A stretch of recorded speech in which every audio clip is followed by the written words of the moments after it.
ਤਾਂ ਕਿਸਾਨਾਂ ਦੇ ਅੰਦੋਲਨ ਤੋਂ ਲੈ ਕੇ ਕਿਸਾਨਾਂ ਦੀ ਮੀਟਿੰਗ ਤੱਕ ਨਿਊਜ਼ 18 ਤੇ ਮਹਾ ਕਵਰੇਜ ਲਗਾਤਾਰ ਜਾਰੀ ਹੈ। ਥੋੜੀ ਹੀ ਦੇਰ ਦੇ ਵਿੱਚ ਸਿੰਘੂ ਬਾਰਡਰ ਤੋਂ ਰਵਾਨਾ ਹੋਣਗੇ ਕਿਸਾਨ। ਦੁਪਹਿਰ 12 ਵਜੇ ਸਰਕਾਰ ਦੇ ਨਾਲ 11ਵੇਂ ਗੇੜ ਦੀ ਮੀਟਿੰਗ ਦੇ ਲਈ, ਜੀ ਹਾਂ 11ਵੇਂ ਗੇੜ ਦੀ ਇਹ ਮੀਟਿੰਗ ਹੋਣ ਜਾ ਰਹੀ ਹੈ 12 ਵਜੇ ਵਿਗਿਆਨ ਭਵਨ ਦੇ ਵਿੱਚ। मीटिंग इसलिए भी ज्यादा अहम हो जाती है क्योंकि पिछली मीटिंग दे विच जो प्रस्ताव सरकार दे वल्लों दिता गया उस प्रस्ताव नूं किसानां दे वल्लों सिरे तो खारिज कर दिता गया है। तो फिलहाल जथेबंदियां कह रही ने कि रद्द तो घट सानू कुछ भी मंजूर नहीं है। जो साडा पहले दिन का जो फैसला सी असीं अजे भी उस फैसले ते अड़ेगा। दूजे पासे हलचल तेज हो गई है सरकार दे विच भी क्योंकि कल दिन भर बैठकां दा दौर चलिया। जिवें ही रात नूं बैठक खत्म हुंदी है किसान प्रस्ताव रद्द करन दा ऐलान करदे ने तां उसे वेले जो खेतीबाड़ी मंत्री नरेंद्र तोमर ने गृह मंत्री अमित शाह दे नाल मुलाकात करन दे लई पहुंचदे ने। चर्चा हुंदी है किसानां दे फैसले ते मंथन हुंदा है। अज दी मीटिंग नूं लैके रणनीति बनाई जाती है कि आखिरकार हुण सरकार किसानां दे सामने की नवा प्रपोजल रखेगी क्योंकि एक पासे 26 जनवरी भी नेड़े आ रही है। सरकार दे लई सिरदर्दी किसानां दी ट्रैक्टर परेड भी बनी हुई है जिस लई सरकार चाहुंदी है कि 26 जनवरी तो पहला इस मसले दा हल करन दी जो पूरी कोशिश की जाए तां जो किसानां दी परेड नूं लैके उन्हां दा रुख शायद बदल सके। हालांकि किसान साफ कर चुके ने कि परेड हर हाल दे विच होके रहेगी। 26 जनवरी नूं उस दीयां तैयारियां पूरीआं कर लईआं गईआं ने। तो फिलहाल रेड़का बरकरार है, होर कितना इंतजार है ये सवाल इस वेले हर किसी के मन दे विच है कि आखिरकार मीटिंग ते मीटिंग हुंदी रहेगी या फिर अगे गलबात किसी मसले ते बनेगी भी। किसान सीधे तौर पर कह चुके हैं कि कोई प्रस्ताव उन्होंने मंजूर नहीं है। पहली मंग उन्होंने है खेती कानूनों को रद्द करना, उस तो बाद MSP की गारंटी देना, फिर ही जो है सरकार अगे चाहे कोई कमेटी भी बनाना चाहे तो कमेटी बना सकती है। पर सब तो पहला कानून रद्द होने चाहिए ने। कानून रद्द तो घट सानू कुछ भी मंजूर नहीं है। तो कल दिन भर बैठकों का दौर चलिया। पहला पंजाब दीयां जथेबंदियां दी बैठक हुई, फिर उस तो बाद संयुक्त किसान मोर्चा की बैठक हुई, सर्वे भी किया गया। आम लोग जो इस धरने दे विच शामिल ने, जो किसान शामिल ने अंदोलन दे विच, उन्हां दे कोलों भी राय लई गई। तो हर किसी दे वल्लों यही कहा जा रहा सी कि दोबारा अजिहा अंदोलन खड़ा करना मुमकिन नहीं है, इसलिए अज कानून रद्द करवा के ही वापस जावांगे। तो उस तो बाद सर्वसम्मति दे नाल एक जो प्रस्ताव सरकार दा उसनूं रद्द कर दिता गया। सरकार नाल डिस्कस करना, जिहड़ी सानू ऑफर आई वो रिजेक्ट कर दी ते सारे ओहदे ते चर्चा करके असीं अपनी जिहड़ी हैगी है रणनीति वो करी है। ਉਹਦੇ ਬਾਰੇ ਕਮੇਟੀ ਗੱਲ ਕਰੂਗੀ ਤੇ ਨਾਲ ਉਹ ਕਮੇਟੀ ਜਿਹੜੀ ਹੈ ਉਹ ਮਿਨੀਮਮ ਸਪੋਰਟ ਪ੍ਰਾਈਸ ਦੇ ਉੱਤੇ ਵੀ ਉਹ ਕਮੇਟੀ ਦੇ ਵਿੱਚ ਜਿਹੜੇ ਵੀ ਉਹ ਟਰਮਸ ਹੋਣਗੀਆਂ ਟਰਮਸ ਦੇ ਅਨੁਸਾਰ ਉਹ ਕਮੇਟੀ ਦੇ ਵਿੱਚ ਡਿਸਕਸ ਹੋਊਗਾ। ਇਹ ਜਿਹੜੀਆਂ ਚੀਜ਼ਾਂ ਆਈਆਂ ਨੇ ਸਰਕਾਰ ਵੱਲੋਂ ਇਹਨਾਂ ਨੂੰ ਅੱਜ ਸੰਯੁਕਤ ਕਿਸਾਨ ਮੋਰਚੇ ਨੇ ਆਮ ਸਹਿਮਤੀ ਨਾਲ ਹੀ ਯੂਨੈਨਿਮਸਲੀ ਉਸ ਨੂੰ ਰੱਦ ਕਰਤਾ ਤੇ ਸਾਰਿਆਂ ਨੇ ਇਹ ਬੜੇ ਠੋਕ ਕੇ ਕਿਹਾ ਕਿ ਜਦੋਂ ਤੱਕ ਕਾਨੂੰਨ ਰੱਦ ਨਹੀਂ ਹੁੰਦੇ ਅਸੀਂ ਇੱਥੋਂ ਨਹੀਂ ਜਾਵਾਂਗੇ। 3 ਕਾਨੂੰਨ ਰੱਦ ਨਹੀਂ ਹੁੰਦੇ ਤੇ ਮਿਨੀਮਮ ਸਪੋਰਟ ਪ੍ਰਾਈਸ ਦਾ ਸਾਰੇ ਦੇਸ਼ ਦੇ ਕਿਸਾਨਾਂ ਦਾ ਮਸਲਾ ਉਹ ਹੱਲ ਨਹੀਂ ਹੁੰਦਾ, ਨਹੀਂ ਜਾਵਾਂਗੇ। ਸਰਕਾਰ ਦਾ ਪ੍ਰਸਤਾਵ ਟੋਟਲਾਂ ਨੇ ਸਰਬਸੰਮਤੀ ਨਾਲ ਸੰਯੁਕਤ ਮੋਰਚੇ ਦੀ ਮੀਟਿੰਗ ਵਿੱਚ ਰੱਦ ਹੋ ਗਿਆ। ਟਰੈਕਟਰ ਮਾਰਚ ਹੋਊਗਾ, ਰਿੰਗ ਰੋਡ ਤੇ ਹੋਊਗਾ। MSP ਕਈ ਆਗੂ ਰਾਜੀ ਵੀ ਸੀ ਪ੍ਰਸਤਾਵ ਸਰਕਾਰੀ ਖਰੀਦ ਤੇ PDS ਜਾਰੀ ਕਰਾਉਣ ਦਾ ਲੀਗਲ ਅਥਾਰਟੀ ਲੈਣ ਦਾ ਫੈਸਲਾ ਹੋ ਗਿਆ।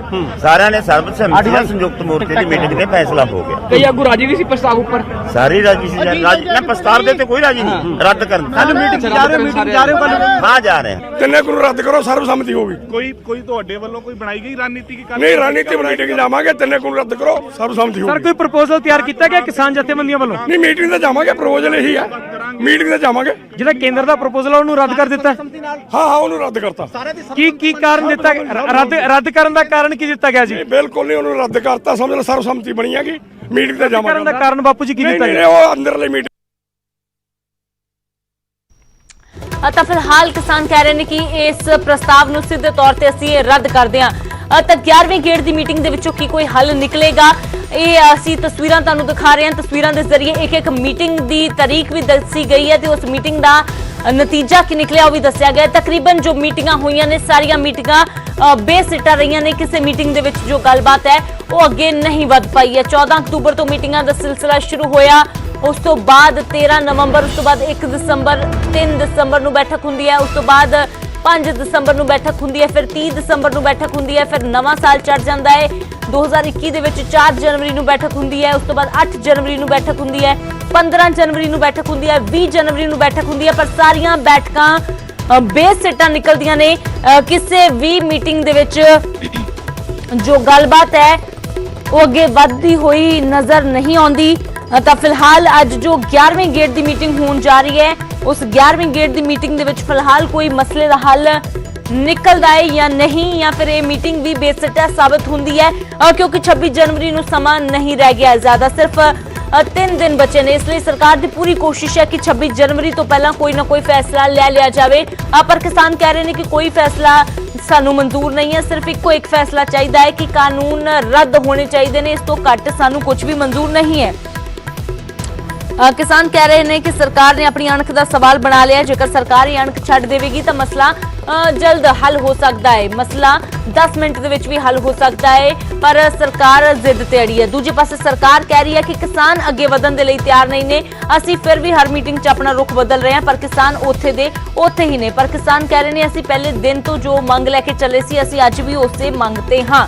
ਤਾਂ ਫਿਲਹਾਲ ਕੀ ਅੱਜ 11ਵੇਂ ਗੇਟ ਦੀ ਬੈਠਕ ਦੇ ਵਿੱਚ ਕੋਈ ਗੱਲਬਾਤ ਅੱਗੇ ਵੱਧਦੀ ਹੈ ਜਾਂ ਫਿਰ ਖਾਲੀ ਹੱਥ ਕਿਸਾਨ ਪਰਤਦੇ ਨੇ, ਇਹ ਅੱਜ ਦੀ ਬੈਠਕ ਤੇ ਲਗਾਤਾਰ ਨਜ਼ਰ ਬਣੀ ਹੋਈ ਹੈ। ਲੰਬੀ ਚੌੜੀਆਂ ਬੈਠਕਾਂ ਹੁੰਦੀਆਂ ਨੇ, ਹਰ ਵਾਰ ਲੰਬੀਆਂ ਚੌੜੀਆਂ ਬੈਠਕਾਂ ਦੇ ਵਿੱਚੋਂ ਸਿੱਟਾ ਕੋਈ ਨਹੀਂ ਨਿਕਲਦਾ। ਤਾਂ ਫਿਲਹਾਲ ਕਿੱਥੇ ਜਾ ਕੇ ਗੱਲ ਮੁੱਕਲੇਗੀ, ਕੀ ਵਿੱਚ ਦਾ ਹੱਲ ਜੋ ਹੈ ਸਰਕਾਰ ਕੱਢੇਗੀ ਤੇ ਕੀ ਕੋਈ ਵਿੱਚ ਦਾ ਰਸਤਾ ਕਿਸਾਨਾਂ ਨੂੰ ਮਨਜ਼ੂਰ ਹੈ ਜਾਂ ਨਹੀਂ। ਹਾਲਾਂਕਿ ਕਿਸਾਨ ਯੈਸ ਨੋ ਦੀ ਨੀਤੀ ਤੋਂ ਅੱਗੇ ਵਧੇ ਨੇ। ਪਹਿਲਾਂ ਕਿਸਾਨਾਂ ਨੇ ਕਿਹਾ ਸੀ ਕਿ ਅਸੀਂ ਯੈਸ ਨੋ ਤੋਂ ਅੱਗੇ ਨਹੀਂ ਵਧਾਂਗੇ, ਪਰ ਹੁਣ ਲਗਾਤਾਰ ਕਿਸਾਨ ਕਹਿ ਰਹੇ ਨੇ ਕਿ ਅਸੀਂ ਯੈਸ ਨੋ ਤੇ ਨਹੀਂ ਅੜੇ ਹੋਏ, ਇਸੇ ਲਈ ਅਸੀਂ ਸਰਕਾਰ ਦੇ ਪ੍ਰਸਤਾਵ ਤੇ ਇੱਕ ਮਹਾਮੰਥਨ ਕੀਤਾ ਹੈ। ਅਸੀਂ ਜਲਦਬਾਜ਼ੀ ਦੇ ਵਿੱਚ ਕੋਈ ਫੈਸਲਾ ਨਹੀਂ ਲਿਆ, ਬਲਕਿ ਅਸੀਂ ਪੂਰਾ ਜੋ ਹੈ सोच विचार करके लोकां दी राय लैके महामंथन करके इस प्रस्ताव नूं ठुकराया है। तां ग्राउंड जीरो तो साडे सहयोगी गौरव शुक्ला जुड़े हुए ने, पल पल दी अपडेट तुहानूं देणगे। किसानां दे वल्लों कदों रवानगी पाई जावेगी ते की कुछ उम्मीदां किसान अज दी मीटिंग दे विचों लैके जा रहे ने। गौरव, ओवर टू यू। शुक्रिया अमृत, शुक्रिया। ग्राउंड जीरो तो न्यूज़ 18 की टीम पहुंची हुई है। ਅਸੀਂ ਕੋਸ਼ਿਸ਼ ਕਰ ਰਹੇ ਹਾਂ ਕਿ ਇਸ ਪੂਰੇ ਮੁੱਦੇ ਦਾ ਹੱਲ ਨਿਕਲੇ ਤੇ ਕੀ ਕੁਝ ਇਸ ਸਮੇਂ ਚਰਚਾਵਾਂ ਨੇ ਪ੍ਰਪੋਜ਼ਲ ਤੋਂ ਲੈ ਕੇ ਕਿਸਾਨਾਂ ਦੀਆਂ ਮੀਟਿੰਗਾਂ ਤੱਕ ਕਿ ਆਖਿਰ ਕੀ ਕੁਝ ਇਸ ਸਮੇਂ ਚੱਲ ਰਿਹਾ ਹੈ। देर रात 10:30 बजे के करीब पूरा पिक्चर साफ हुई। किसान जथेबंदियों के वल्लों करीब 10 तो 11 घंटे के मंथन तो बाद एक क्लीयर किया गया कि सरकार का प्रपोजल सानू मंजूर नहीं। असी सिंघू बॉर्डर पर मौजूद हाँ। विज्ञान भवन तो मेरे सहयोगी पंकज कपाही साडे नाल जुड़े हुए हैं। सिंघू बॉर्डर तो ही साडे सहयोगी रोहित बंसल भी साडे नाल होणगे। मैं शुरुआत करदा सब तो पहला दर्शकों को तस्वीर दिखाना है। इस समय बिल्कुल तैयारी जिथे हो चुकी है। 12 बजे की अज की मीटिंग 11वें